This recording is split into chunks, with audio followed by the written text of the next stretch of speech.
Well, we really aren't sure where we left off with you guys in the last video here, but at any rate, I can't remember if I videoed any of the small preparations that we made to get this ready for wheat. Well, we haven't done much. All we've done since the last video is we ended up washing up some equipment between then and now, so we've lost a little bit of time, and I really are not too sure what I videoed. But at any rate, what we're going to do here now is we're going to change out the sump on the grain bin. We've got the oils changed, filters, got this straw chopper moved up front. We've got to pull a baffle out of there yet, but we've got some of that work done. We've got this sump is in this crate here. I ordered this the other day and it came here yesterday. So what we're going to have to do is we're going to have to take this side panel off. Get a couple of the gentlemen here to help me get this off of there, and then we basically have to take quite a bit of this stuff here off in order to get that guy there out. So it's going to be a lot of bull work here, just taking parts off and putting them in a pile. But we'll go ahead and get started. We've got to very carefully get this panel off and start the work on it here. Fun stuff, yeah. Well, here we go. We'll go ahead and lift this very expensive panel off. Looks like they've got this broke up in a couple of pieces anyways. What is there? Two pieces to it. We've got the front section and the rear section here, but at any rate, we've got the bolts out of the hinge on the back, the bolts in the center, and the bolts on the front. And now we'll just go ahead and lift it up off them little saddles, and then we can very carefully set this panel somewhere out of the way so that it doesn't get demolished, because I can't imagine how expensive that is.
Well, that opens up things very nicely.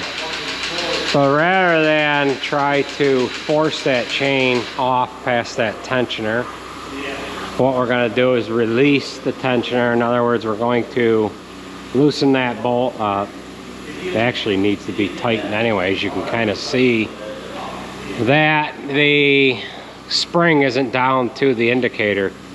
So we might go ahead and take a link out of this chain anyhow. We'll see how wore it is. Now, we did talk about changing these sprockets out, but I don't think we need to. We have a new sprocket to replace that one. But again, I don't think I'm gonna do that. But at any rate, we'll go ahead and get the drive chain off. We'll have to get the sprockets. I don't know if I need to exactly take the sprockets off, but we need to coil these augers out of the bin, get that off of there, and then we're gonna have to take this whole thing off and set it down on the floor so that we can get the vertical auger out. We're gonna have to support the horizontal auger. Whether or not I choose to back this outside and take it right off, I haven't decided if we're gonna do that or not. So we'll just kind of have to see how things go as we move along here. Well, we're actually going to do something else before we do any more work on that side. And what I need to do is we need to dig into this pulley that runs the shoe auger shaft. You can see we've got kind of a humped up a spot in the sheet metal on that shroud there that's bumped out a little bit. We've got a sprocket or a pulley behind that cover that has broke apart from the shaft, and I actually need to see what it all consists of for parts and get them parts ordered, because if that's going to take a couple of days to get here, we don't want to wait till we're done with that other side and then we've got to wait for parts to come in on this side. So we'll go ahead and get some of the sheet metal off. We'll get into that and see what that all consists of and get some parts ordered for that. While we're waiting for that to come in, we could be working on the other side. Alright, we've got our shroud removed, and when I was doing the initial cleanup of the combine, I seen that this shroud, you can see it from the back side, the opposite side, it had a big wear mark in it. Can you guys see that? I think you guys can see that. Yeah, it had a big wear mark in it. So I said, well, there's something trying to come through that shroud, and what it was is the bolts on this slip clutch here wanting to come out through that shroud. So if you look on the back side, it's all broke apart, and of course you'll be able to see it a little better once I get it off of there. So we're going to have to take tension off of that belt, get the tension off of that, and see what that pulley exactly consists of so I can get that stuff ordered. I'm not sure at this point if it hurt the shaft, but I don't know how I was able to combine anything with that like that. I don't know how it's driving the shoe auger shaft there, but at any rate, it must have been doing enough, because we were able to get done combining. It's a good thing we didn't have any more combining to do on the last day of combining, which I've got some stuff to clean out of here yet. All that stuff was wet and moist when we washed this up, and I need to get in there and blow some of that crap out yet. But yeah, with the last day of combining, the shoe augers were froze down in the bottom. I just put a pipe wrench on here and rocked that back and forth, and I was able to get that to go. And in the meantime, it must have broke that hub on that pulley. So let's go ahead and take the tension off of that guy. What is the tension gonna be? Oh, which one is it? I gotta figure that out. All right, give me a minute here. I'll get that figured out. I don't know if I'm back there. Yeah, well, we'll get it figured out. Well, we've got this belt all released here, and I don't know how that could have possibly been even driving those shoe augers. That must have broke right last thing. So we'll have to get that pulley off now and see what it all consists of. I'm not really sure, to be completely honest.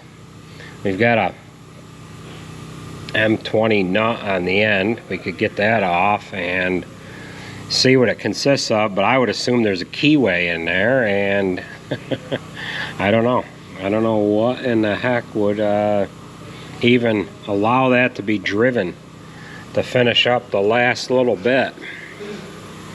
The belt doesn't look like it's got any, I mean, it's got some marks from the pressure washer here, but it seems fine.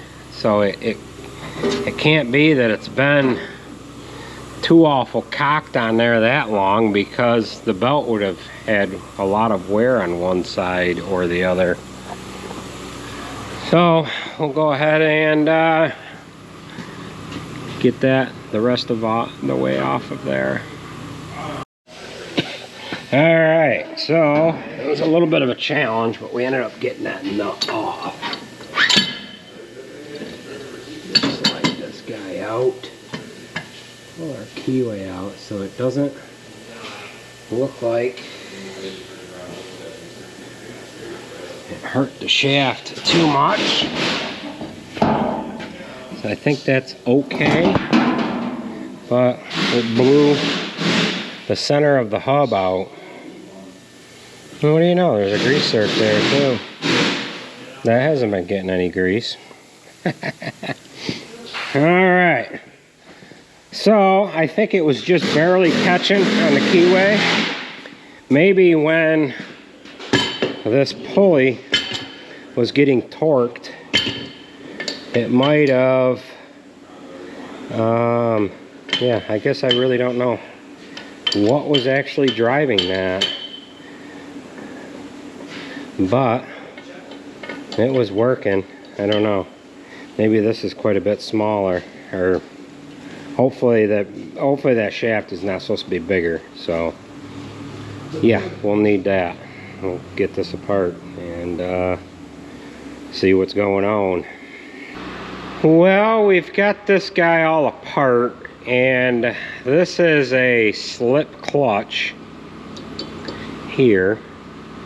So we've got cogs that come against each other, and the springs kind of will let this override in the event that something doesn't turn, like maybe shoe augers are froze. So that's what that mechanism there is, and the nut comes through this side of it, and then this side here sits on the shaft, and it's just supposed to kind of idle there. Maybe with the torque from the pulley, or the belt rather, maybe that caused that to stay straight and allowed it to still run. But it was able to still run because the center part was actually on the keyed part of the shaft. And this would set in here something like that. And maybe when that pulley worked itself, it kind of kept it into place there. So we'll go ahead and order a new one of these. I don't know how this is going to come, if it's going to come this separate from that, but this is just thin enough here to where we probably should be replacing it anyway.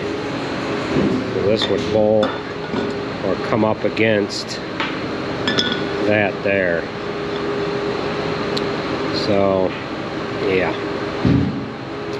well, we'll go in on the computer there in the office and we'll look this stuff up. But this does say made in China right there, but there's no part number on here, so we'll have to go ahead and see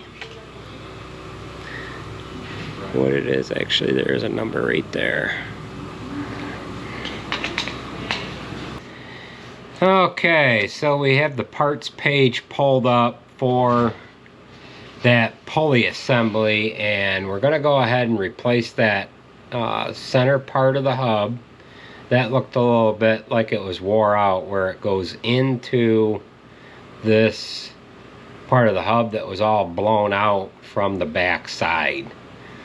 So we'll go ahead and order those. I've got new bolts. It's actually 39, and 4 new nuts. Those bolts were the ones that were riding against that shroud. So we'll get them ordered up and start working on the grain bin.